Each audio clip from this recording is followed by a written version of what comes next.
Welcome to Drua Talk. Look out, here comes Nigeria.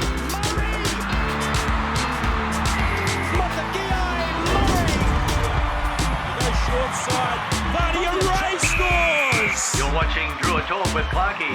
Bulavanaka, welcome to Drua Talk with Clarkie. Just one more round to go in the regular season, and while the Swire shipping Fijian Drua had a bye last week, players and partners got together at the annual Drua Awards dinner to celebrate 2025, and we'll check out the glitz and glamour later in the show.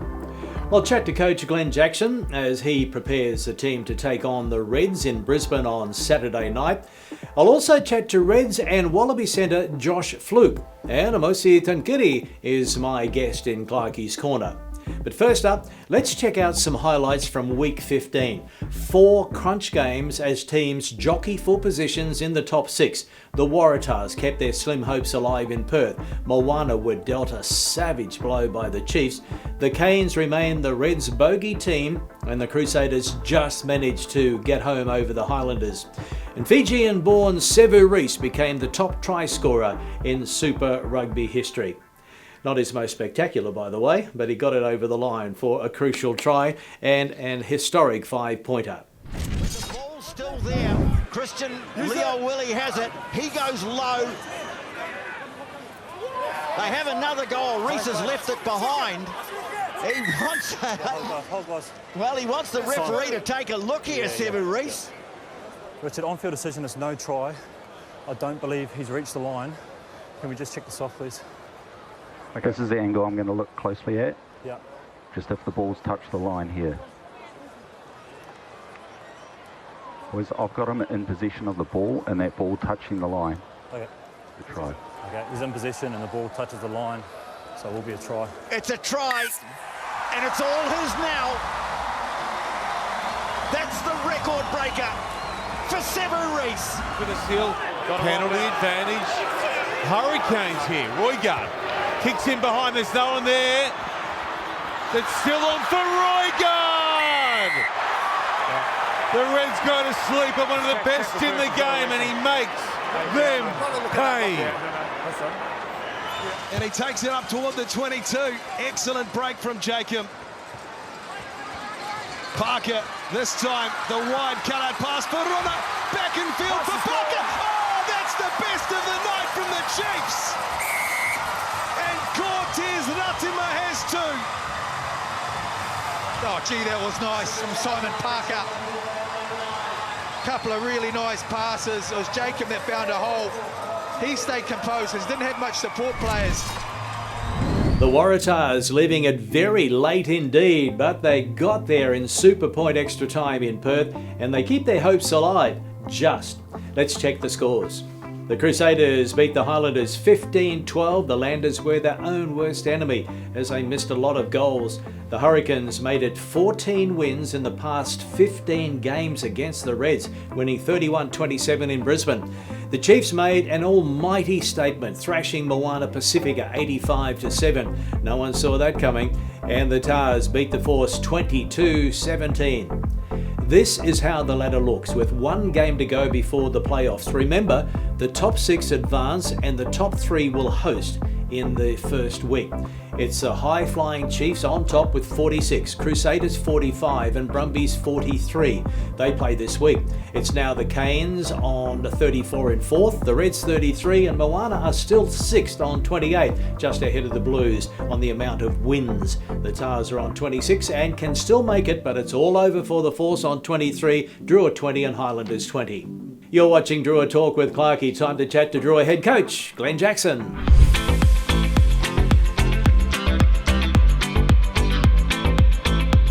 Well, Coach, how was the bye week? The batteries recharged and ready to give it one last crack against the Reds on Saturday? Yeah, look, it was obviously an interesting week to have the second to last round of having a bye. It sort of felt like a long time ago since the Western Force, but no, it's a great opportunity to get over to Brisbane and finish our season off on a really good note. And you know, we had our end of year prize awards on Saturday, and so now back at training and yeah, looking forward to, like I said, getting out into a wonderful rugby field of Suncorp. As mentioned, the club took the opportunity to host the Drua Awards during the bye week, and we'll take a look a little later. But a special mention to the Women's Player of the Year, Elfrieda Fisher, and the men's winner was Isa'a Nosilisila, chosen by you. I don't think anyone can argue with you. Ice has had another top year, hasn't he? Oh, he's been outstanding. Look, we're super excited and lucky that Ice is obviously staying. He's played the most minutes in our club. He's pretty much the first name on the sheet. It's incredible what he's sort of gone through as a young man coming out of Sydney, that he's played, obviously coming up with his 50th game this weekend, and I think he epitomises what it means to be part of the Drua, and he's a great individual who's played a lot of Test rugby and a lot of Super Rugby in a very short period now. It's his 50th cap this week, along with Tevita Ikanaveri, and that's a great milestone considering it's only the Drua's 4th year and there's only been 2 playoff games.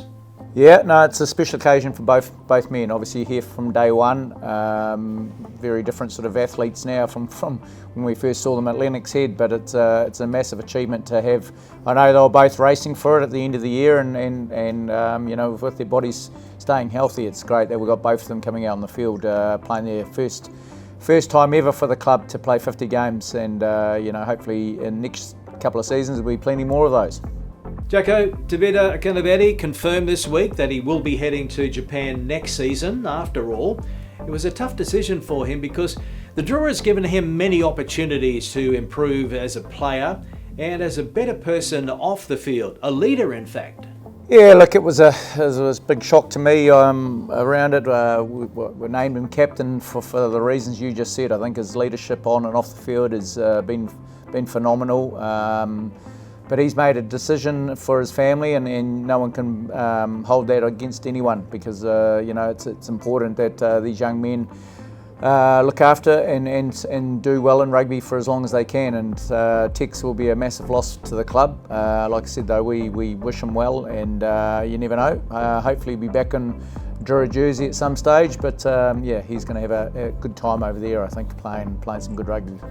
Now, you've confirmed some good signings already. Can we expect many others in the coming weeks or months? There's a few. Well, there's none to be just announced. We're certainly talking to quite a few players at the moment. Obviously, with our losses, there's a lot of interest, which is exciting, and we're just wanting to make sure when we sign these guys, they're the right men that really want to play. And I know there's some huge quality out there, not only in country but also overseas. So we want to make sure we've got that balance right, and looking forward to announcing a few signings shortly.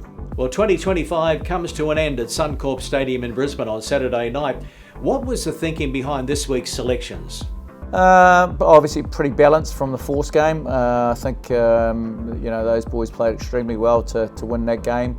As you know, Tex will captain again. There's no reason apart from obviously being a good player and captain and playing his 50th. So plenty of reason for him to start. I think Samu. I think Tuaki did a good job tight head, so he'll continue with that. We just had a bit of a swap round, so Kitty Salah will look to play 8 with Motukai Murray, who's come back from injury, so he's gone to 7, and we're looking forward to Ilya's impact. I know he's not always happy when he's not starting, but I think his impact off the bench and what could be as you mentioned, quite a warm and sort of humid evening in Brizzy, we look forward to his massive impact off the bench, and just stoked for young Philip to start again. I think out of anyone in the season, I think that young man has taken leaps and bounds. I personally have been very tough on the young man, purely because I know he's such a quality rugby player, but he needs the opportunity, and he's showing it. So we're excited for him. Other than that, the backline's pretty settled. The Reds are out to avenge the loss to the Drua in Suva a month ago. They have plenty of extra motivation because they want to finish 4th and not 6th. They'll be determined, won't they? Yeah, of course they will. I mean, I've got my utmost respect for the Reds and Les Kiss and what he's done for that team. But they've sort of come off quite a few losses now, so it's sort of they need a bit of a morale booster heading into the playoffs. But we're certainly not looking to be those nice guys and give them the morale booster. So I know our boys. We've said it before.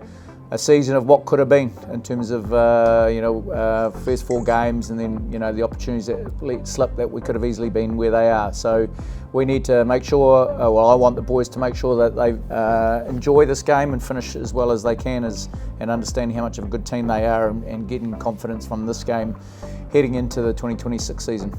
Well, after this week, you can sit back, reflect on the season just gone, and start planning for 2026 while keeping an eye on the playoffs, no doubt. Who'll win the title? Oh, look, I find the Chiefs probably a little bit hard to lose at the moment. I think their squad and the way they're playing is pretty special. Maybe it's also because I used to play for them, so that will help a little bit. But there's no doubt playoff footy can do a lot of different things to a lot of different players. And one thing I will say about the new format of this World Super Rugby is that it's extremely tough. You look at Moana having a good chance of getting someone. If you're not on and you're just slightly off, you get a bit of a hiding. So it's certainly a competition. I think at the moment has got a good balance of how excitement, bringing good fans back, and and we're just looking forward to learning from our mistakes this year and having a good 26. Yeah, I'm with you. It's going to be hard to go past the Chiefs, especially after that win last week over Moana. Jacko, thanks for giving us your time every week. All the best for Saturday night in Brisbane. Go well, mate. Banaka. Thanks, Clarkie. Thanks for your support and your show, mate. Really appreciate it.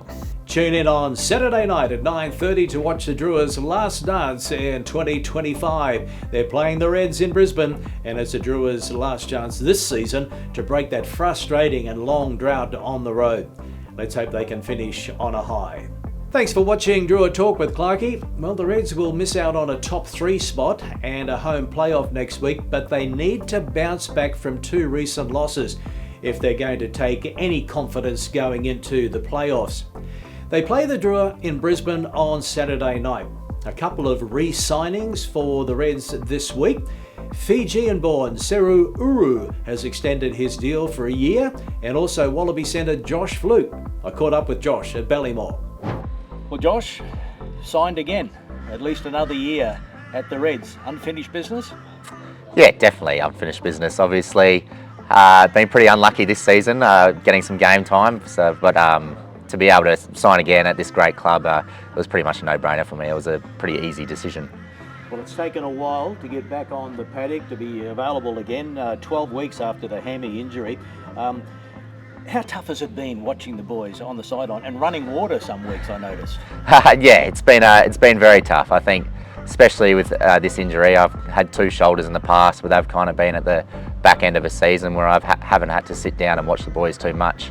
Yeah, it's been really tough. It's been a bit of a struggle.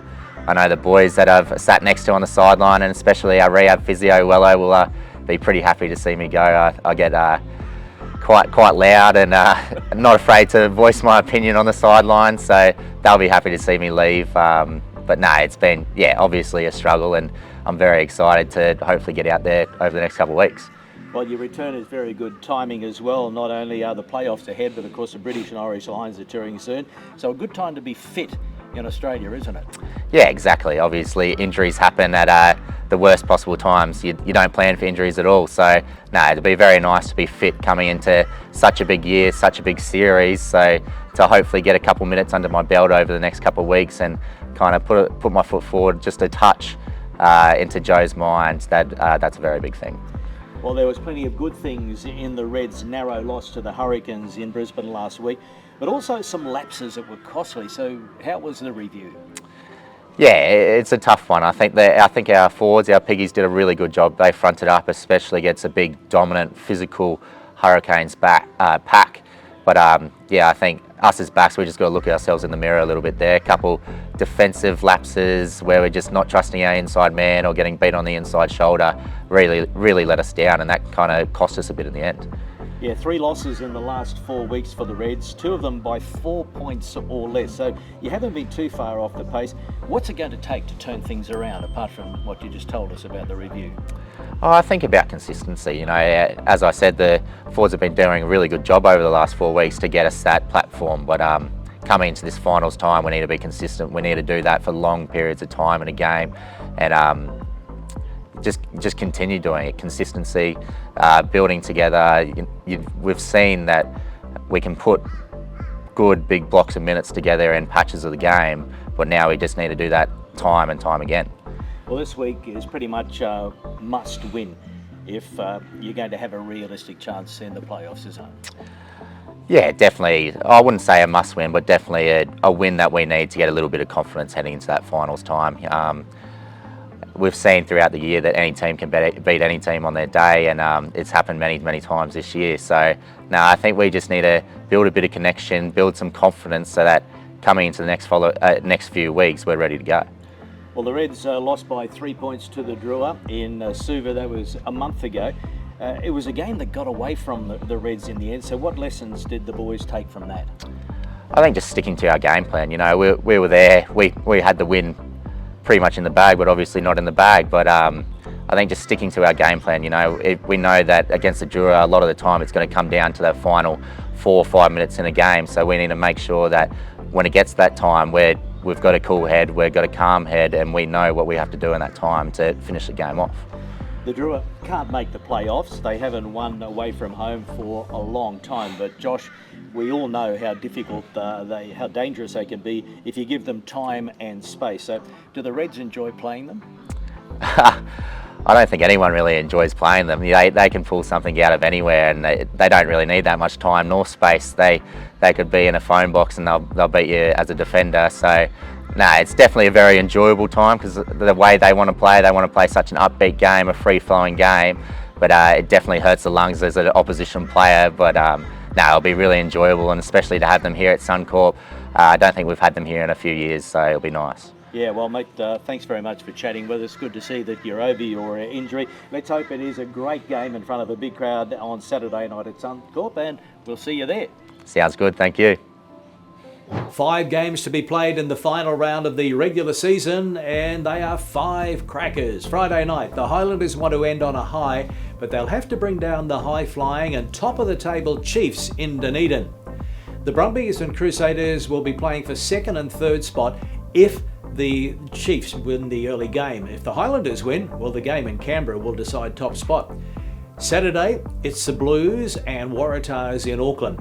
A win for either side might clinch a spot in the playoffs. The Hurricanes host Moana in Wellington. Win or lose, the Canes will stay in the 6, while Moana can't afford a loss if they are to make the playoffs for the very first time. And the Reds need a win to consolidate their spot in the top 6. The Drua playing for pride and hoping to break their long drought away from Fiji. And the Force have a bye and they are out of the running. On Drua Talk, it's time to head to Clarkie's Corner. On Drua Talk, it's time to see who's in Clarkie's Corner. It's great to have Emosi Tuqiri in Clarkie's Corner. Mulla Clarkie. I've been following your progress for some time because you went to school in Australia, but more on that in a moment. Just tell us about your connection with Fiji. My name is Emosi Tuqiri. I come from the province of Nandronga, the village of Namatakula along the Coral Coast, and have maternal links to Yaroi village in Matuku, Lau. Natamakula. So, Loti Tuqiri, the Kurandranis, Noan and Druku, and the list goes on. Wow, that's a production line of sports people. Yeah, I was quite fortunate to, obviously being quite younger, I had lots of people to look up to, so yeah, I don't think I really had a choice on what to do growing up. It was always rugby, so yeah, it was good. Was there one of your idols from your village that you really looked up to that had some influence on your playing career? Probably Lotte. Obviously, growing up in Australia as well, I spent a lot of time with Lotte. And seeing how far he went with rugby just from a young age, she's always seen him play, either it was his league for the Broncos or Wallabies, and seeing him do both was, it was quite a proud moment for our family, and it was really good to see. You went to a rugby school in Brisbane called Maris Brothers. You played first 15 for 2 years. That's the same school that produced John Eales and Daniel and Anthony Herbert, cricketing, great. Matthew Hayden, so you captained the team in first 15 as well. Yeah, I was fortunate enough to get I was actually on the John Eales sort of bursary, so it was sort of for people who couldn't afford the opportunity to go to private school there, and lucky for the John Eales thing, I got to go to the school there, and I was lucky enough to play 2 years of first 15 and captain in my final year into a undefeated premiership, and it had been 10 years, so it was good to bring the title back to Marist. You played Fiji under-20s. You also played, were selected for the Australian under-20s. So that must have been a great stepping stone for you. Yeah, it was a big achievement for me. In my under-19 year, I came down to Fiji. I was lucky enough for them to give me the opportunity to represent Fiji at the Junior World Cup in Argentina. Then heading back to Australia the year after, I got chosen for the Australian under-20s, which was actually cut short due to COVID. But yeah, it was a good experience to experience both camps and a lot of learnings. What about Jeeps? Your club in Brisbane, plays in the Hospital Cup, first grade club, premier club. What was that experience like? Yeah, it was good. Jeeps is our family club too. Actually, Drua Tuqiri Senior was one of the first Fijians there, and that's actually how we ended up in Australia. Brought all our family over. So, yeah, Jeeps have been a big part of my life and also my family's life, and forever grateful for the opportunity, and definitely wouldn't be where I am without them in my journey. He also went to the Melbourne Rebels, a good stepping stone along the way. I was fortunate after the Jeep season, after a few good seasons for Jeeps, I got the opportunity to go to Rebels. It was up and down time for me there. I had a lot of injuries. I tore my hamstring, broke my foot, so it was quite injury plagued. But yeah, grateful for the experience to join a professional rugby club, and yeah, definitely gave me a lot of experience coming to Drua and bringing sort of that professional, mindset and preparation coming here. Props are not supposed to do their hamstring. How did that happen? Exactly. I was actually coming back from rehab from a knee. I think I was just overcompensating one side, and yeah. But if anyone asks, I always tell them, I was sprinting chasing a wing or something. Now, what about the Drua? How did that contract come about? Yeah, so I was finishing up at my time at the Drua and Rebels. Yeah, at the Rebels, and I was fortunate to get my manager actually said the Drua were looking for a prop in the Keen. I just took the opportunity with both hands. I don't think I even asked what do I need to do, how much, whatever. I was just thrilled at the chance to come over. Obviously watching them their first year, it was obviously up and down season, but just seeing the excitement of them being in Super Rugby and being the first Fijian team and seeing how the fans reacted was just wanted to be a part of it. Isn't it great that people like yourself and all of the young Fijians coming through the 20s, etc., now have a professional rugby team in Fiji to play for? Yeah, 100%. I think, obviously the journey before for Fijians was to go to school and hopefully get something overseas, but now there's no need. Now that you've got a team on their doorstep, I think it's every Fijian kid's dream now to play for the Drua and for the Flying Fijians, and yeah, grateful for Super Rugby for having us. You still have a couple of things to do.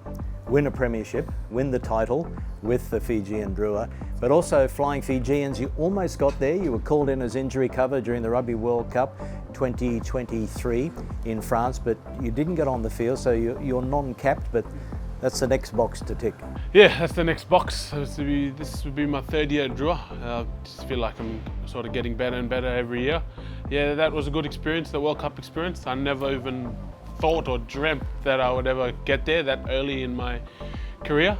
But even though I didn't play, yeah, definitely learned a lot of experience there. And guys from overseas, the guys you used to see playing from a young age, you got to pinch yourself training next to them every time. But yeah, even the other teams, just being in the whole World Cup experience in France, just seeing how it all was, it was sort of a surreal moment. It's been great chatting to Fijian Drua prop Emosi Tuqiri. Banaka, go well. Great to chat to Emosi, and I'm looking forward to seeing more of him on the field for the Drua in coming years.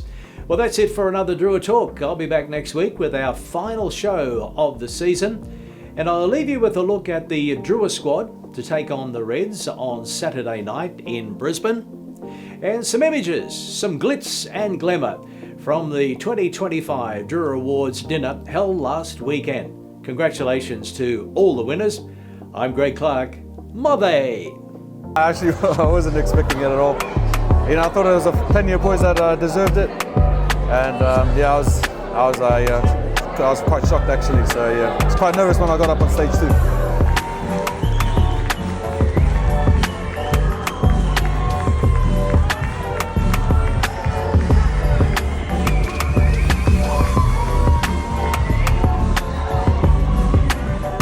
was pretty relieved. I was shocked, relieved. You know, it was a mixture of emotions. I couldn't really grasp what it was, but yeah, it's just a good testament to all our hard work, myself and the boys, for the long season, big season. I had its ups and downs, but you know, it's coming to end next game, so yeah, it's good. Vote for Rooster Chicken Women's Player of the Year goes to Alfreda Fisher. I was speechless, and I didn't even know the coaches chose me to be the player of the year. Like, literally, I didn't expect any of this at all.